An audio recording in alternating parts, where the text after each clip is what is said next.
Welcome back to Monster Tamer, a 2D Pokemon-like RPG created Phaser 3. Previously, we worked on refactoring some of our NPC data inside Tiled, and we imported and created our new NPCs JSON file. If you missed the previous videos, there'll be links in the video description, the source code up to this point, as well as the complete source code for this video. There'll also be links to the previous videos if you'd like to catch up. So let's get started. So now that we have our new structure for our NPC data, what we'll need to do now is we'll need to go ahead and update our game to use this new structure, and then that way NPCs can grab our messages from our JSON file. So the first thing we'll want to do is we need to make sure we import in our new data from when we export out our new main level from Tiled. And so you'll want to make sure you replace your main_1 JSON file with the file we exported in our last video. Once you do that, the next thing we need to do is we need to tell our game that we need to load in our new JSON file. So to go ahead and do this, let's jump over to our asset keys. And what we're going to want to do is let's come down to where we have our asset keys for our data files, copy this line here, and then we'll add in a new one for NPCs. We'll update our value to match our key. Over to our preload scene so we can load in our new asset. So let's come down to where we load in our JSON files. We'll copy our encounters, go ahead and paste, and let's do NPCs. And we'll have NPCs JSON. So with our new data in our game, we need to go ahead and create some utility methods for loading and parsing this data. And we'll also want to create some types so we'll know what we're pulling from our file and we can reference those types in our code. So what we'll go ahead and do is let's jump over to our type definition file. We're going to add in some types to represent our NPC data from our data file here. And we'll want to go ahead and jump over to our data utils and we'll add some utility methods for grabbing that data. So let's go ahead and start with our types. All right, so the first thing we'll need to do is for our JSON, we need to go ahead and represent one of our objects here. And so for our data file, we're going to have an object where our key is going to be a string and then our value is going to be another object. So to represent this, first I'm going to throw in a comment so we can group all this together. So what I'm going to do is I'm just going to do NPC, JSON, data types, because we're going to have a couple of them. And so we're going to go ahead and start with our file. So for our file, let's go ahead and add a new type. And so we're going to have a type definition, and we're just going to call this NPC data. And then for our type, this is going to be an object. And on our object, we are going to have a string for our key, and we'll make a new type, and we're just going to call this NPC details. And so our NPC details is going to be our object representing one of our objects here. And so currently for our type, what it's going to be is this object here where we'll have frame and we'll have our events. So let's go ahead and copy this here. We're going to go ahead and define NPC details. And so our new type definition will be NPC details. And we're just going to go ahead and change this to be an object. So then on this object, we'll go ahead and add in our properties. And so I'm just going to go ahead and add a new property. The first one is going to be a number. It's going to be our frame. And I'm just going to copy this. We'll go ahead and paste it. And so for our second one, it's going to be called events. And now this is going to be a new type, and we're just going to call this NPC event. And we're going to have an array of events. And so what we'll need to do is define this type here. And this is going to be dynamic depending on the type we have here. So currently we only have one type of message, and then we'll have an object representing that message. So what we'll do is I'm just going to copy this block of code. I'm going to go ahead and paste it. And we'll update our type definition of the NPC event.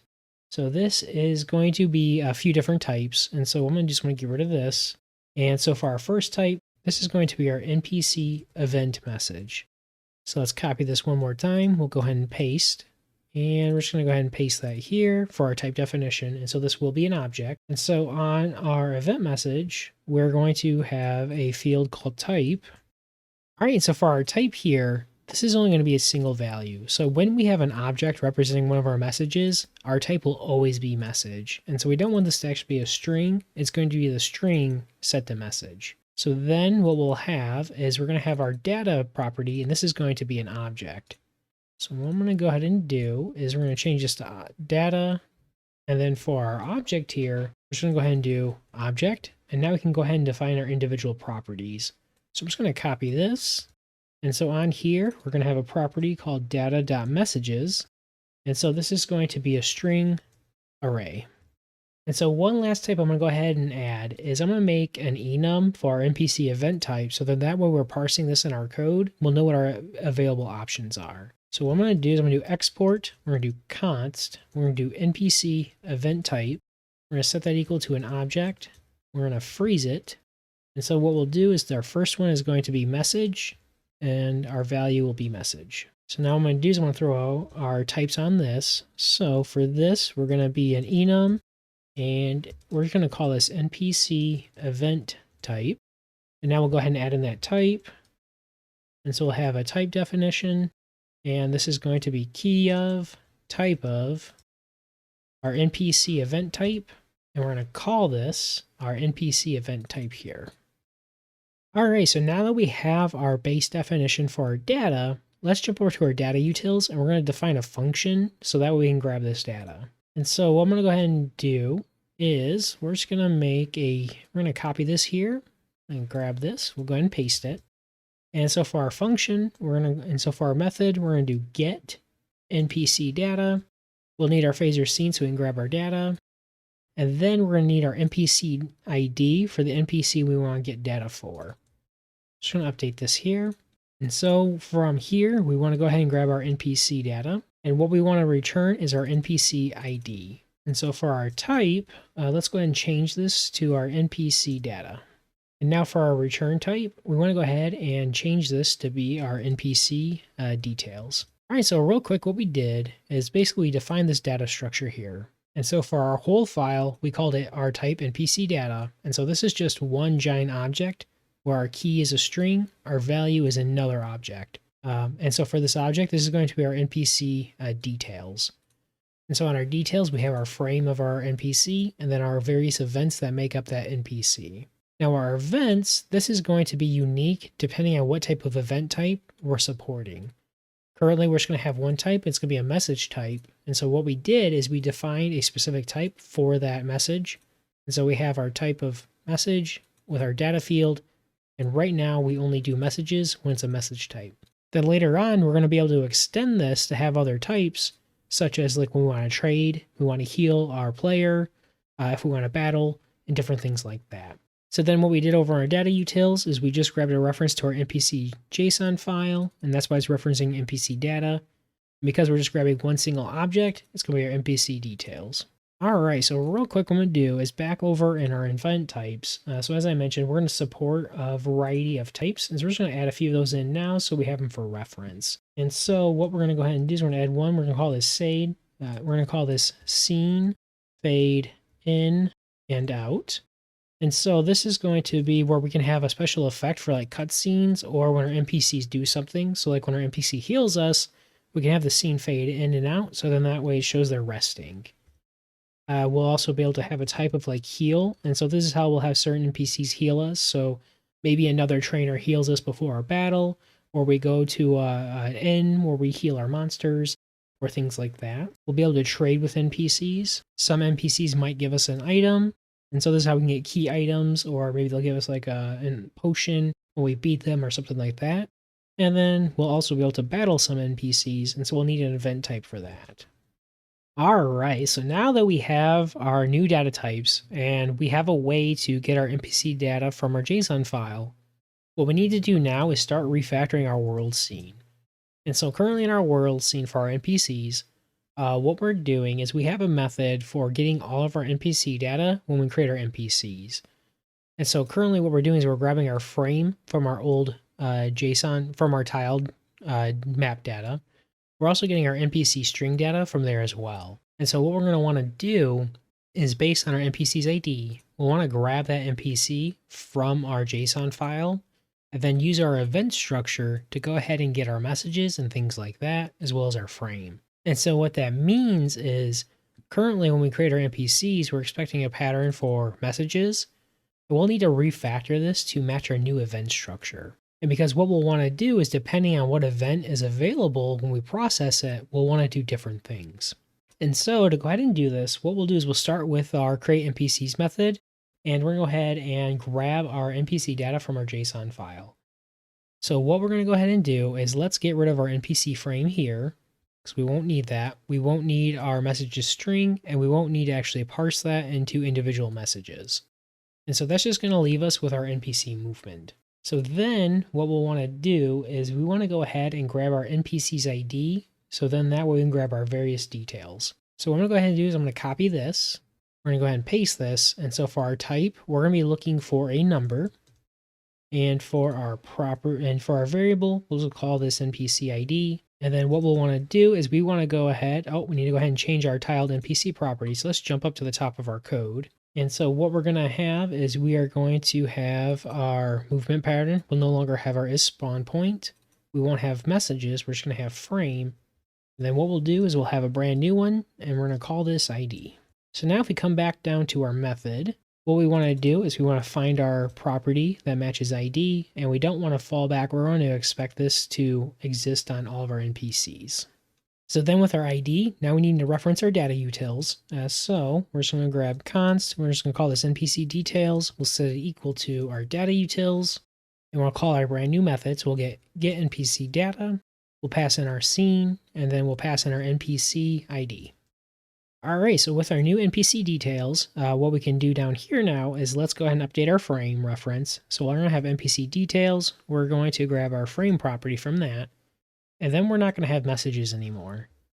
Instead of messages, we're going to go ahead and pass in our events. And so for events, we'll do NPC details, and we'll pass in our events property.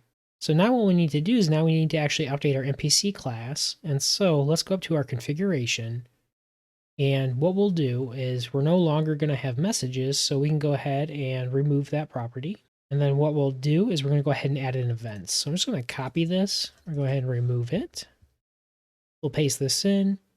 And so we're going to have events now. And so for our type, this is going to be our NPC event. And we're going to have an array of them. So then what we'll do down in our class, we'll no longer have messages. So I'm just going to copy this. We'll get rid of it. We'll come down to the bottom.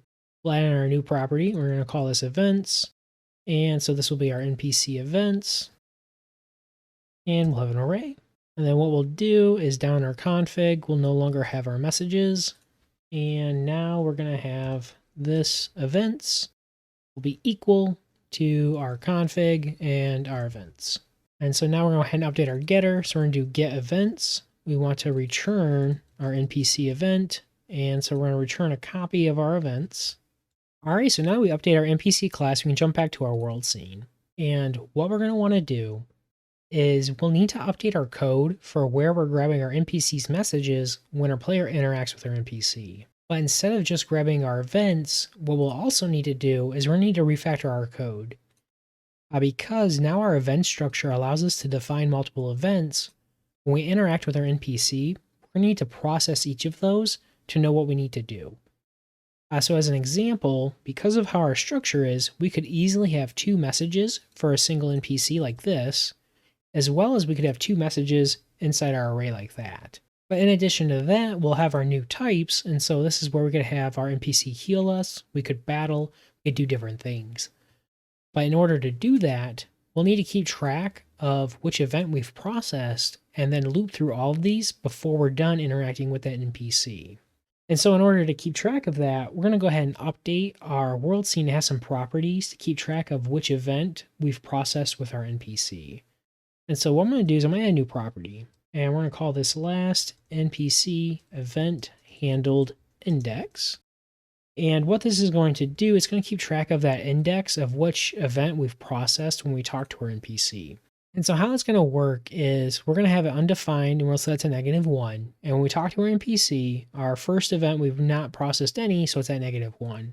After we process our first event, we'll update our index to show 0.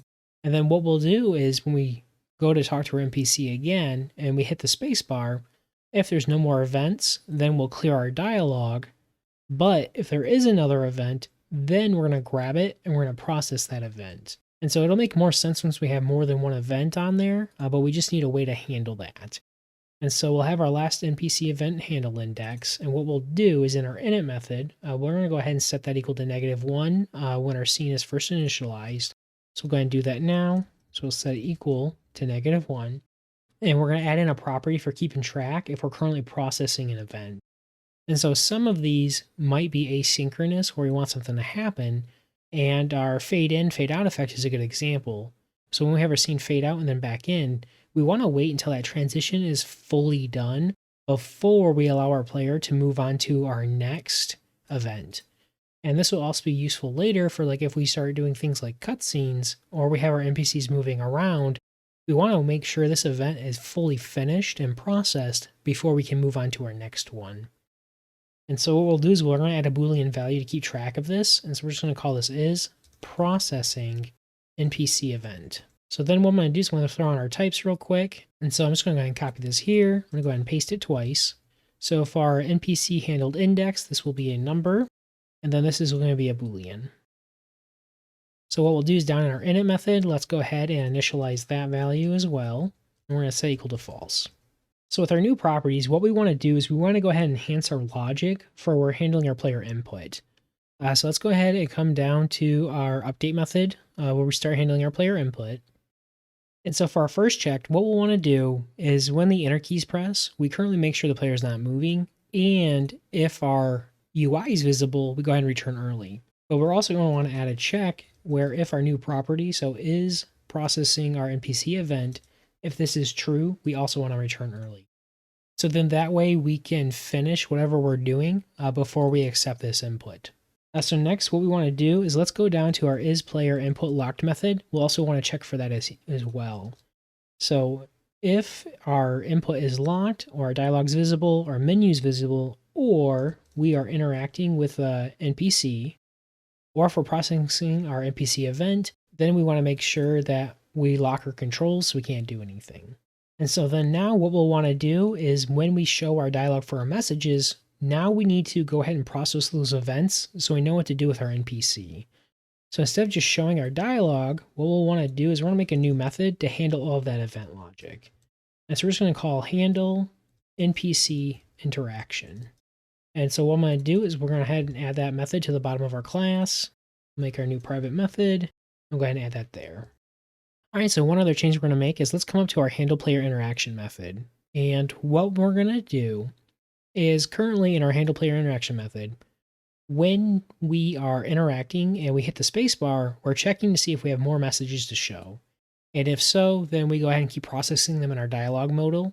If there is no more left, then what we do is we go ahead and hide it.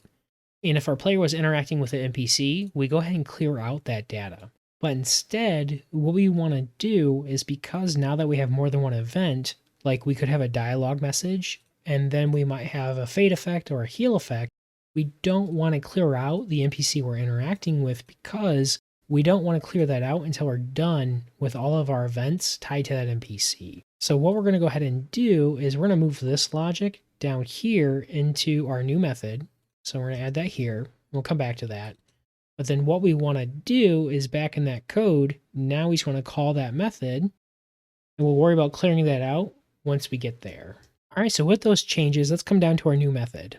And so what we want to do in our method is once we get here, we need to go ahead and first check to see if we're processing an event. If we already are, then we want to return early because we don't want to do anything until we're done, and then we could process our next event in our queue. So we'll do if our is processing an NPC event. If it's set to true, we're just going to go ahead and return early. And so what that's going to allow us to do is if one of our events is still happening, so like our fade effect, and we press the spacebar, we don't want anything to happen. So once our fade effect's done, we hit the spacebar, then we would call this method and we'd process our next event. So then what we need to do is we need to see if we have more events to process. And so what we'll need to do is we'll need to take our NPC's events and take the current length and compare it to which index we've processed to determine where we're at in the queue and if we have more left to process. Also, if there is no events for that NPC, we could return early. And so what we'll need to do is let's make a new variable, and we're going to do is more events to process. We're going to set that equal to our NPC the player is currently interacting with. We'll grab our events data, and we'll go ahead and grab our length. And so we'll go ahead and subtract 1, and we're going to compare that to our last NPC handled index. So if it doesn't equal it, then we know we have more events to process, and we're going to go ahead and do that now. And so by taking our length and subtracting 1, what that's going to do is if we have no events, that's going to give us -1, and it's going to make it equal, so then we'll know that we're done processing. If we have one event, then we're going to have this set to 0, and because they're not equal, we will have an event to process. Likewise, if there's more events, we'll get that value. And so this is another reason why we didn't want to clear out our NPC, because now we still have a reference to that NPC our player was talking to, and that's why we didn't want to clear it out previously in that other method. So then what we're going to do is, if there are no more events to process, so if that's set to false, then we want to go ahead and clear up our reference here. So we'll go ahead and set is talking to player to false, because now we're done. We'll go ahead and set it to undefined, so we no longer have a reference. And now we want to go ahead and update our other values. And so we're going to want to update this, our last index we processed. We want to reset that back to -1. And we want to do is processing our NPC event. We're going to set it equal to false, because now we're done. And we can go ahead and return, and we don't need to do anything else in our code. So now if we make it to here, we know we have an event we need to process. And so what we're going to want to do is we'll want to increment our index, so then that way we can grab our next event we need to handle. So what we'll do is we're just going to do this. We're going to do our last NPC event handled index. We're going to increment it by 1. And then we're going to grab that event. So we'll make a variable to store this. So we're going to do const event to handle. We're going to set that equal to our NPC that we're currently interacting with. We're going to grab our events. And then we want to go ahead and grab our last NPC event handled index. So then that way, like when we start off at -1, we'll be at 0, and we'll grab that first event from our array. So once we have our event, what we need to do is find out what type it is and then process it depending on that type. So we'll make a variable to keep track of that type. And so I'm going to do const event type. We'll set it equal to our event to handle, and we'll grab our type property. So now with our type in hand, we can just make a switch statement, and we can do a switch on our event type, and then we'll handle our various cases.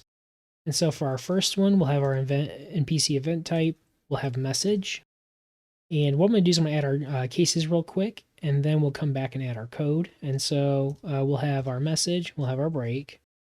And then I'm going to throw on our default, and for our default, what we want to do is our exhaustive guard. And that way we can make sure we handle all of our types. And so we're just going to pass in our event type. All right, and so we don't need to add in our other cases right now, because back in our type definition, for our NPC events, we only support one type right now, and that's our NPC event message. So once we come back and add in some more of our other types, we will go ahead and update our switch statement at that point. So what we can do now is, for our NPC event type, when it's a message, all we need to do is just call our dialog UI. We can do show our dialog modal, and we can go ahead and grab our data and grab our messages array from there, and we can go ahead and show our message to the player. All right, so with our changes in place, we should be able to go ahead and test our code refactor. Let's go ahead and come over to our game. I'm going to start a brand new game, and I'm going to go ahead and go up to this NPC here, and we'll try talking to them. All right, so now we talk to them. We say, hey, make sure you read the signpost for helpful tips. So if we come into our NPC's JSON, we should see that's tied to our second NPC here. So if we hit space, our NPC goes back to walking around, and we clear our messages. Nice.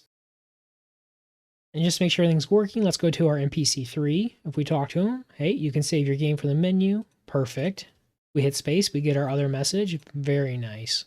So what I'm going to go ahead and do, just to make sure everything's working properly, I'm going to break this up into another object so we can make sure our code works if we have more than one event type. So I'm going to go ahead and, you know what, I'm going to leave that there, and I'm just going to get rid of that. And I'm just going to do 2 so we can easily test.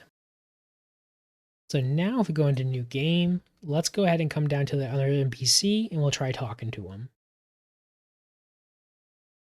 All right, so now if we talk to our NPC, so you should be able to save your game, open our menu, and then we go ahead and we process our next event. So we show our dialog modal again with our next message. Perfect. And now we clear it out, and now it clears off our screen. Nice. All right, so if we go ahead and talk to him again, we should be able to repeat that. All right.